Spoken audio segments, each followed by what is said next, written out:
Room tour করে তারপরে একটুখানি হাতে পায়ে জল দিয়ে, চোখে মুখে জল দিয়ে জামাটা আর ছাড়িনি কেন, একদিনের জন্য বেশি আমি পোশাক আনিনি, যেটা পরেছি সেটা আর একটা এনেছি, আর একটা রাতে শোয়ার জন্য এনেছি, এই 3টে জামা মোট, যেটা পরা আছে সেটা নিয়ে মোট 3টে জামা। তো ভাবলাম খেয়ে এসে ড্রেসটা চেঞ্জ করে ফ্রেশ ড্রেস পরে যাবো পুজো দিতে। তো যথারীতি খেতে ঢুকলাম কর্তামশাইয়ের কাছে, এখানে খাবার আনতে হাত ধুয়ে খাবার নিয়ে আসলাম। ভেজে নিয়েছিলাম ডাল, আলুর দম আর রাইস।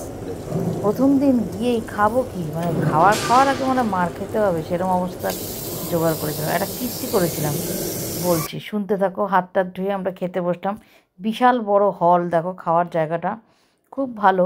এখানে না নন বেঙ্গলি বেশি, খাওয়ার দেখেই বোঝা গেল।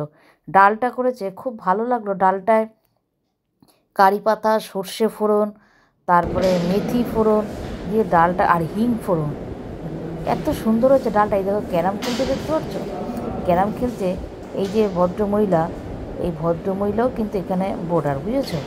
এখন আমি ভেবেছি কি ভদ্রমহিলা মনে হয় এখানকার স্টাফ, কেননা স্টাফেরাও না এরকম লাল গেঞ্জি পরা আছে।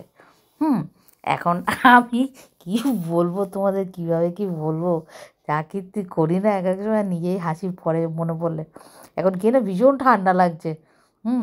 এখন ওনাকে বলেছি কি যে একটু ফ্যানটা বন্ধ করে দিন না, যে আমার খুব ঠান্ডা লাগছে, একটু ফ্যানটা বন্ধ করে দিন না। উনি না তাকিয়েই আছে আমার দিকে, কিছু বলতে পারছে না। আমি বলছি কী ব্যাপার, এরকম তাকিয়ে আছে কেন, কি আমি নিজে গিয়ে উঠে ফ্যান বন্ধ, আমি বুঝতে পারছি না এখানকার সিস্টেমটাও কী। দেখো কত মাসে খাওয়ারও নিয়ে এসছে।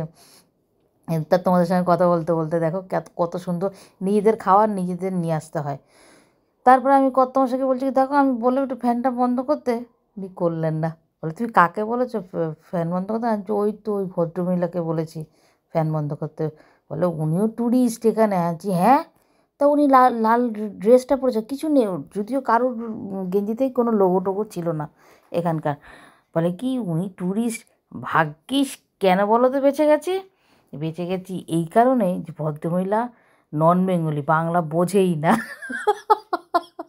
নাহলে একটা মারও আমার নিচে পড়তো না, পিঠে পড়তো, ভাত খেতে হতো না, অন্য কিছু খেতে হতো।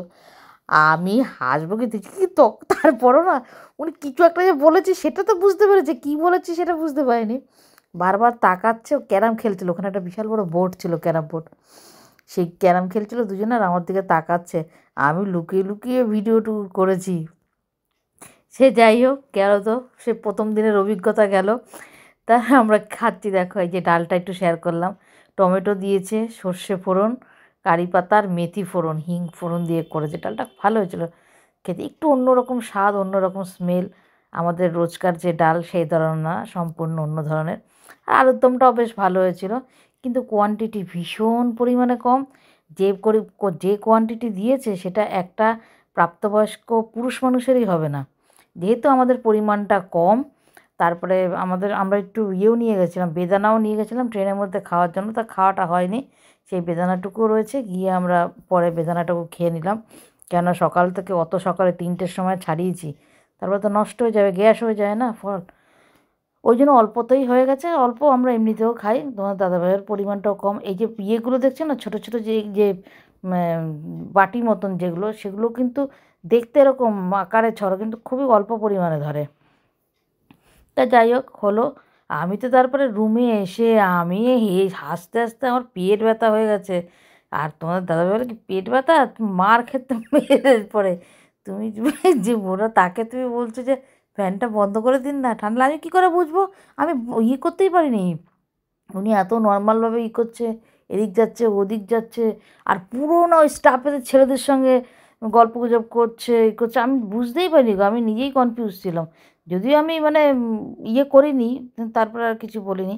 তারপরে সরি বলেছি, সরিটা হয়তো বুঝেছি, উনি ভাবছে কিসের জন্য সরি বলছে কী জানি। সে যাই হোক, ব্যাপারটা মিটে গেল প্রথম দিনের। খুব সত্যি ভালো লাগলো, ভাবলাম তোমাদের সঙ্গে একটু শেয়ার করি। তোমরা কিন্তু আমাকে ভুল বোঝো না, কিন্তু আমি সত্যিই ওনাকে বুঝতে পারিনি যে উনি এরকম ইয়ে, আর একদম নর্মালভাবেই ছিল, ওনাকে বোঝাও যাচ্ছিল না। আর আমি কথাও শুনিনি, পরে যখন কথা বলছে তখন দেখলাম যে মানে উনি বাংলাভাষী নয়, উনি বাংলা বোঝেও না, আর হিন্দিও না। হিন্দিও না, অন্য ভাষায় কথা বলছিল, বুঝেছো?